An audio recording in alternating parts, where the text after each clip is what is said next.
Hello students, you are welcome in class 11th physics. आपको class 11th में आपका बहुत बहुत स्वागत है। ये मेरा पहला लेक्चर है क्लास 11th के लिए, है ना। तो इसमें हम आपको मेजरमेंट, यूनिट्स ये सब बताएंगे। तो हमने पहला टॉपिक लिया है सिस्टम ऑफ यूनिट्स, इसको बोलते हैं मात्रकों की पद्धतियाँ कि कैसे नापते हैं। तो जैसे पुराने ज़माने में, आजकल के ज़माने में कई तरह से मात्रकों को यूज़ किया जा रहा है ना। तो आपने देखा, अगर आप अपने पिताजी, बाबा जी से सबसे पूछिए तो पहले बहुत पुराने में दुनिया भर के जैसे वज़न का मात्रक है तो हम लोग किलो में नापते हैं। पहले छटाक, सेर, ऐसे कई तरह की सब यूनिट्स होते थे ना। तो वो सब पहले गज था, ये सब था, बहुत चीज़ें सब हर तरह से चेंज हो गई हैं। तो हम यहाँ पर आपको सबसे पहले 3 पद्धतियाँ बताएंगे, 3 सिस्टम बताएंगे जो उस समय ज़्यादा प्रचलित थी। फिर धीरे धीरे करके मॉडर्नाइज हुआ। अब मॉडर्न एज में कुछ जरा दूसरे सिस्टम आ गए। हम आपको एक एक करके थोड़ा समझा रहे हैं। देखिए है क्या। सबसे पहले हम लेते हैं, ठीक है, बहुत ही अच्छे से पढ़िएगा।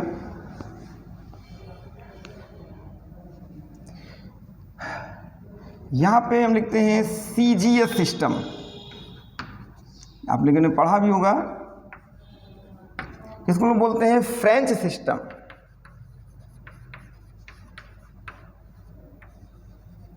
फ्रेंच सिस्टम, ये फ्रेंच सिस्टम है। खूब बढ़िया सा पढ़िए, इसमें बहुत जल्दीबाजी नहीं करनी, एकदम समझ में आ जाएगा आपको। French system CGS। तो इसमें होता क्या है कि CGS का मतलब होता है C फॉर सेंटीमीटर, ये लंबाई को मापेगा। G फॉर ग्राम, ये जो है क्या नापेगा, वजन को, द्रव्यमान को नाप लेगा, मास को। और जो सेकंड है वो टाइम को नापेगा। तो यहाँ पर क्या चीज़ नाप रहा है, ये आपका ऐसे तो बता दे रहे हैं, है ना, लिखने दें। C सेंटीमीटर लेंथ को मेजर करेगा, G ग्राम मास को मेजर करेगा, S सेकंड टाइम को मेजर करेगा। क्लियर हो गया। अब इसके बाद हम ले लेते हैं MKS सिस्टम। MKS सिस्टम, ठीक है। इसको हम बोलते हैं मीट्रिक सिस्टम। ये सब पहले से खोजे गए थे, है ना भाई। दुनिया बहुत पहले से चल रही है, तो तरह तरह के मात्रक, तरह तरह के आपने देखा कि पहले सिक्के चलते थे, नोट चलते थे, बदल गया, ऐसे ही बदलाव हो रहा है। तो ये भी MKS सिस्टम कहलाता है। MKS में क्या होगा कि M जो है आपका मीटर है, ये मीटर भी है, उसे माप, है ना। तो M मीटर, वो सेंटीमीटर था, ये किस में आ गया, मीटर। 1 मीटर में 100 सेंटीमीटर होते हैं, तो ये मीटर हो गया। लेंथ को मापेगा। K फॉर kg, किलोग्राम, ये किलोग्राम ले लेगा। और ये आपका ले लेगा सेकंड, यानी कि टाइम, ठीक है। तो अगर हम यहाँ पे हल्का हल्का लिख भी देते हैं, C फॉर सेंटीमीटर शॉर्ट में, G फॉर ग्राम और S फॉर सेकंड। यहाँ पर M फॉर मीटर, ये लेंथ ले लेगा। ये आपका kg किलोग्राम है, और ये क्या है, सेकंड। ऐसा भी आप समझ सकते हैं, है ना। मीटर किलोग्राम सेकंड, वो सेंटीमीटर ग्राम सेकंड, ये मीटर किलोग्राम सेकंड। मापेंगे वही, ये आपका लेंथ नापेगा, ये लेंथ नापेगा, ये क्या नापेगा, मास, और ये नापेगा टाइम। लेंथ, मास, टाइम, ठीक है। ये इस तरह से हमने जो है आपके सामने चार्ट बना दिया है। तो अच्छे समझिए। लेंथ के लिए इस सिस्टम में सेंटीमीटर, इस सिस्टम में मीटर आ गया। मास के लिए इसमें ग्राम आया, इसमें किलोग्राम आया। टाइम के लिए इसमें सेकंड आया, इसमें सेकंड आया। तो सेकंड सब में चल रहा है, ठीक है। सेकंड बहुत पुराने से चलता चला है, वो चेंज नहीं हो रहा है। अब देखिए, उसके बाद फिर एक सिस्टम और निकाला गया, उसको लोग बोलते हैं ब्रिटिश सिस्टम, और ये कहलाता है FPS सिस्टम। FPS सिस्टम, ये इसको बोलते हैं ब्रिटिश सिस्टम। तो आपको थोड़ा सा जनरलाइज भी दे रहे हैं। ब्रिटिश सिस्टम ये बन गई, ये ब्रिटिश है ना। जैसे हम लोग ब्रिटेन के अंडर में थे, वही ब्रिटिश है ये। तो इसमें क्या है, देखिए पुराना है, ये फुट है, ये पाउंड है, और ये आपका सेकंड है। यानी यहाँ पर हम ये भी लिख सकते हैं, ये फुट है, ठीक है, ये पाउंड है, और ये जो है आपका सेकंड है। तो फुट, पाउंड, सेकंड, यानी कोई लंबाई फुट में नापते हैं। आज भी नापते हैं फुट में, भाई कमरा कितने फीट लंबा है, ये ज़मीन कितने फीट लंबी है, ये सब तो वो फुट में नाप लेते हैं। ये जो वज़न है ये पाउंड में ले लेते हैं। और ये सेकंड जो है ये टाइम है। तो आप देख रहे हैं कि जो टाइम है वो सब में सेकंड ही लिया गया है। तो ये जो है पहले ये सिस्टम यूज किए जा रहे थे, है ना। CGS, MKS और FPS। अलग अलग फ्रेंच सिस्टम, मीट्रिक सिस्टम और ब्रिटिश सिस्टम। बढ़िया से समझ में आ गया। अब देखिए, अब इन सभी सिस्टम को हटा के आजकल एक इंटरनेशनल लेवल पे एक सिस्टम ले लिया गया है, उसको बोलते हैं SI सिस्टम। उसको जरा आप समझिए, दिखाते हैं आपको, तो इसको कॉपी कर लीजिए। ठीक,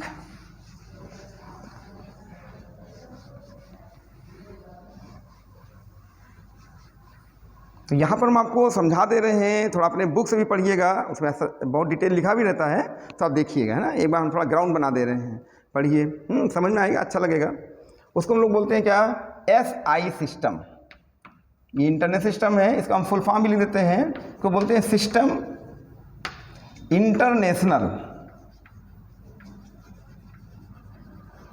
इंटरनेशनल ठीक है, D यूनिट्स कहते हैं इसको।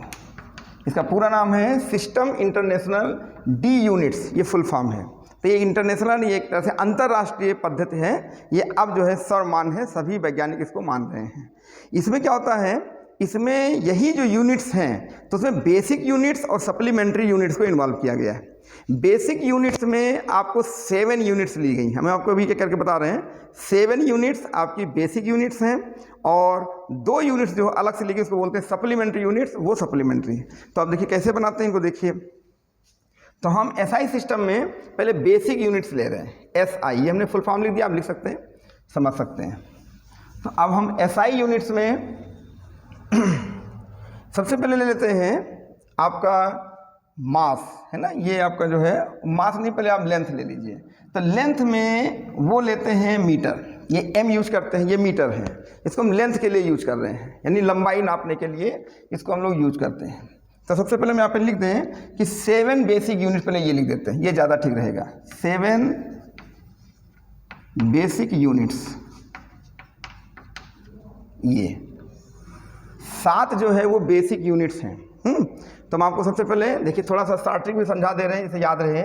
ये आपका M है, ये यहाँ पर हमने kg लिख दिया, ये यहाँ पर हमने सेकेंड लिख दिया, और ये यहाँ पर हमने एम्पियर लिख दिया।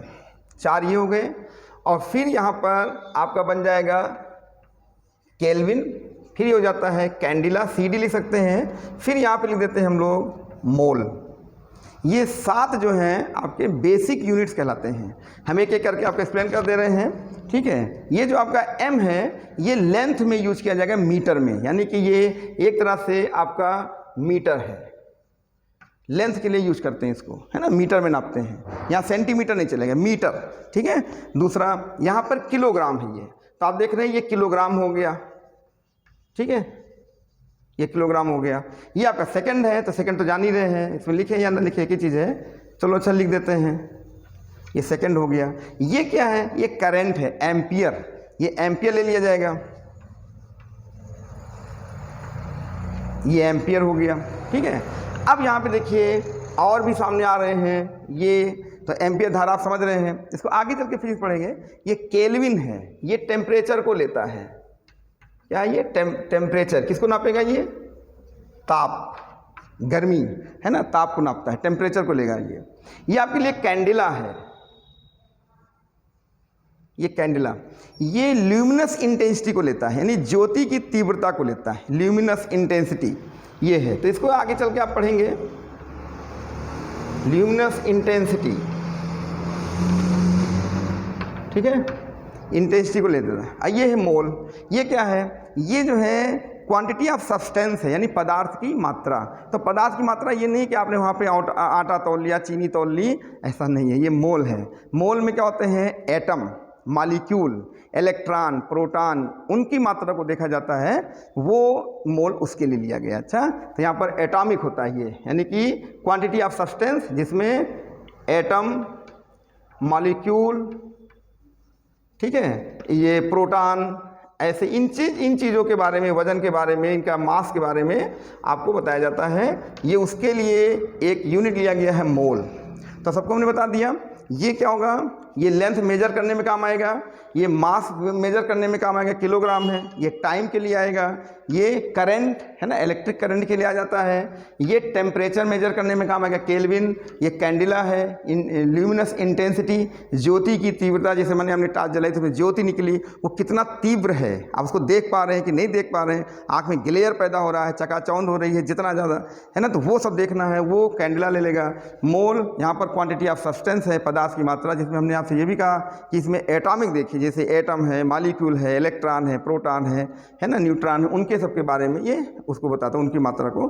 तो ये मोल हो गया। तो ये सब चीज़ें आपको आप गिन लीजिए, आपके सामने 7 बेसिक यूनिट हो गई होंगी, 1 2 3 4 5 6 7, ठीक है। तो आजकल का जो MK सिस्टम चल रहा है उसको हम लोग MKSA बोलते हैं, MKSA या मॉडर्न MKS सिस्टम भी बोलते हैं। तो देखिए MKS कैसे आ गया, M इसका के लो खाली MKSA यानी मीटर किलोग्राम सेकेंड एम्पियर, ये ले लेते हैं, या मॉडर्न MKS सिस्टम भी लिख देते हैं। तो कई तरह से इसको लिख दिया जाता है, और 3 ये और जोड़ दिए हमने, तो ये टोटल 7 बेसिक यूनिट्स हैं, इनको आप समझिए, है ना।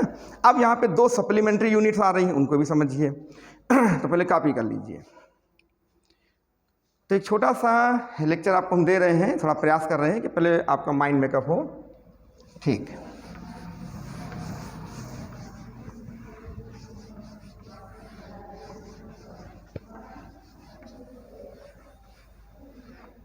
अब यहाँ ले रहे हैं हम 2 सप्लीमेंट्री यूनिट्स।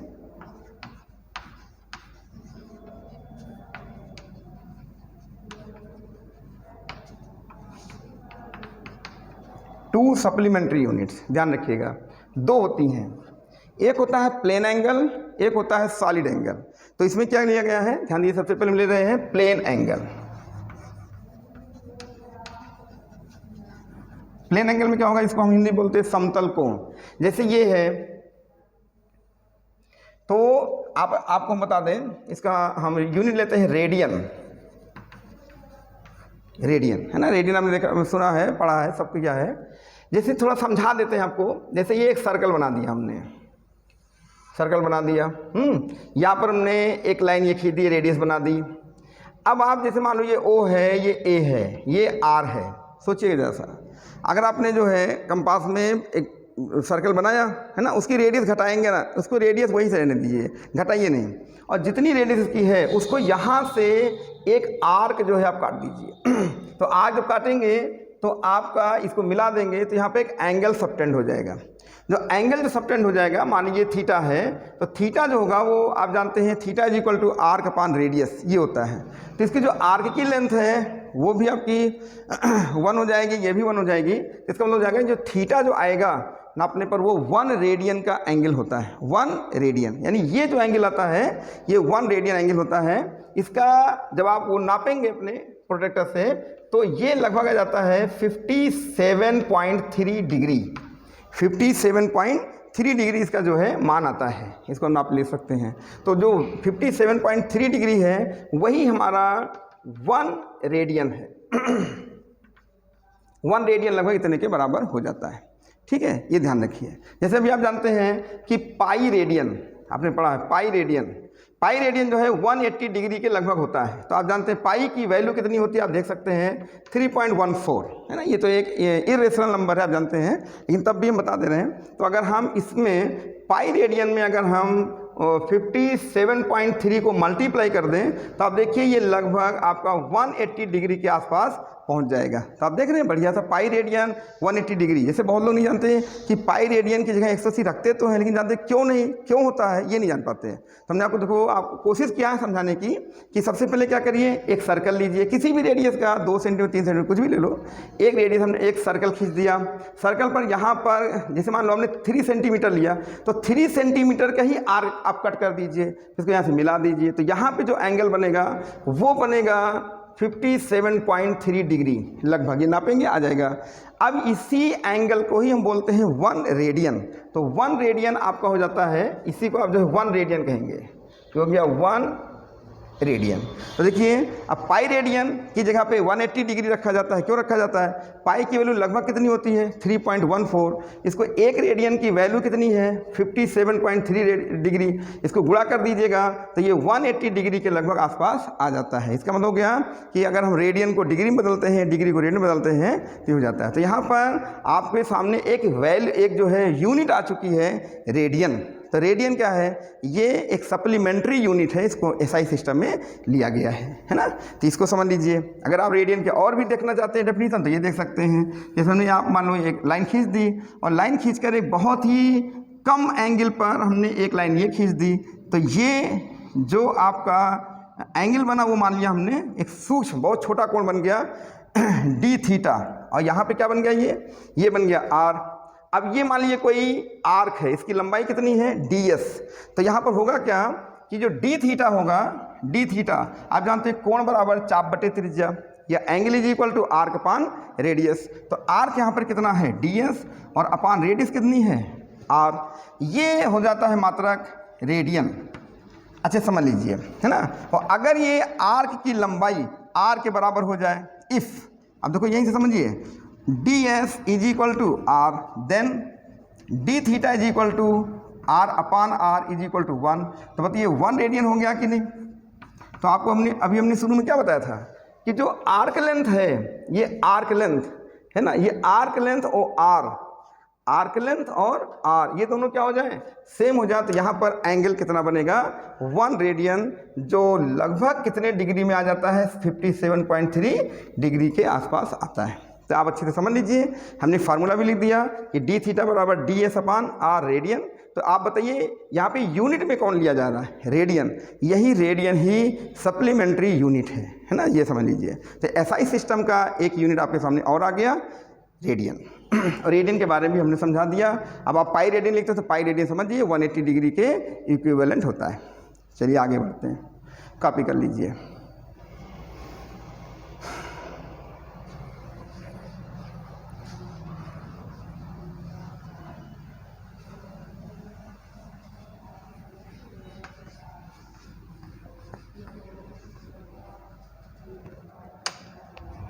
तो आपको अच्छा लग रहा है पढ़ने में? कैसा लग रहा है? नहीं अच्छा लग रहा है तो आप उसको कमेंट करिएगा कि अच्छा लगा, नहीं अच्छा लगा ना, तो हिसाब से हम सुधार करेंगे। ये मेरा पहला लेक्चर है क्लास 11 फिजिक्स के लिए।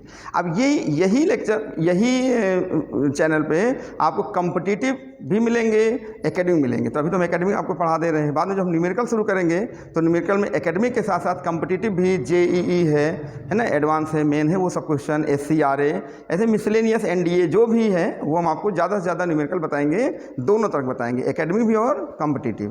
तो आप जो है चैनल को अपना ग्रो करने में मदद कीजिए और देखिए। अगर कहीं भी कोई डाउट हो तो आप हमसे पूछ सकते हैं ना, व्हाट्सएप पे आप कमेंट कर सकते हैं, पूछ सकते हैं। हम कोशिश करेंगे पूरी बताने की, यहाँ भी कोशिश कर रहे हैं। देखिए अब एक सप्लीमेंट्री यूनिट हम फिर ले रहे हैं, आखिरी। कौन सी है वो? उसको बोलते हैं solid angle. Solid angle solid angle क्या होता है? ये जब आप गॉस थ्योरम पढ़ेंगे इलेक्ट्रिसिटी में, वहाँ पे बहुत काम आएगा। इसका जो वैल्यू होता, वो यूनिट होता है स्टेरेडियन। इसको हम यूनिट लिख देते हैं, यूनिट है इसका स्टेरेडियन। होता क्या हम आपको समझा देते हैं। केवल स्टेरेडियन पढ़ लेने से, याद कर लेने से बात नहीं बनेगी। स्टेरेडियन है क्या ये समझिए आप। उसमें क्या बनता था? एक हमने सर्कल बनाया था, सर्कल बनाया था ना। तो सर्कल बनाया था, तो सर्कल बताइए अपने सेंटर पे कितना एंगल टोटल सबटेंड करेगा? तो 2 पाई एंगल बनाता है। पहले हम आपको थोड़ा सा वहाँ से समझाते हैं। देखिए तो सॉलिड एंगल यूनिट स्टेरेडियन, इसको हम जो है शॉर्टकट में SR भी लिख देते हैं। ये SR इसका जो है सिंबल हो सकता है स्टेरेडियन का, है ना। तो चलिए आगे बताते हैं ये है क्या। बहुत सावधानी समझिएगा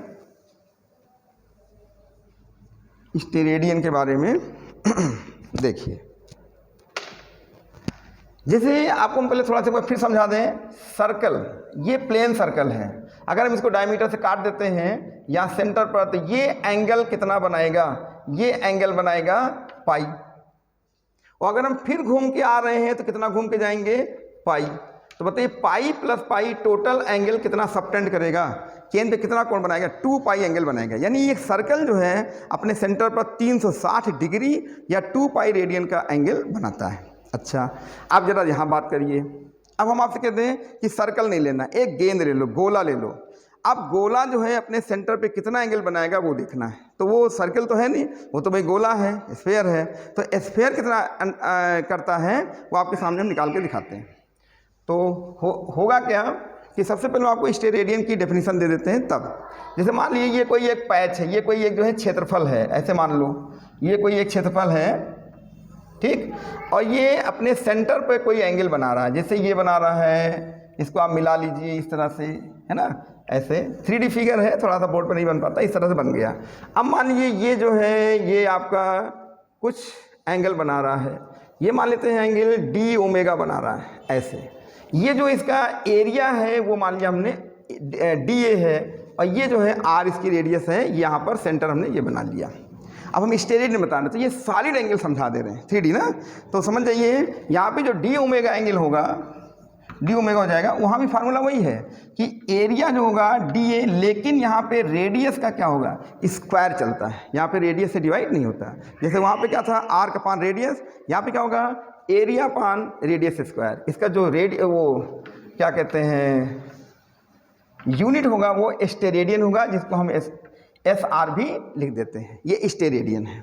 अब यही जा समझिए, ये आपका स्टेरेडियन का जो है डेफिनेशन हो गया कि इतना एंगल वो बनाएगा सेंटर पर। तो ये पूरा जो पैच आपको दिख रहा है, पूरा जो इतना हिस्सा दिख रहा है, वो आपके आँख पर इतना कोण बना रहा है। जैसे मान लीजिए हमने ये आपके सामने ये रुमाल ले लिया, तो आपके आँख पर ये कोण पूरा बनाएगा, है ना। तो ये पूरा एंगल जो बनाएगा वो सॉलिड एंगल बनाएगा, ठीक है, सॉलिड एंगल बनाएगा।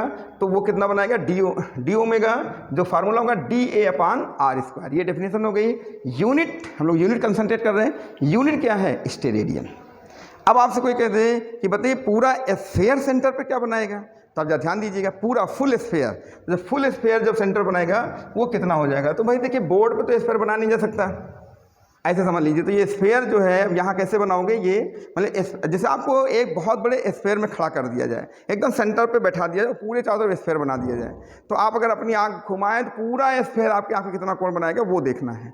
तो उसके लिए बताइए हमारा जो डी ए है ना, ये देते हैं लेट ए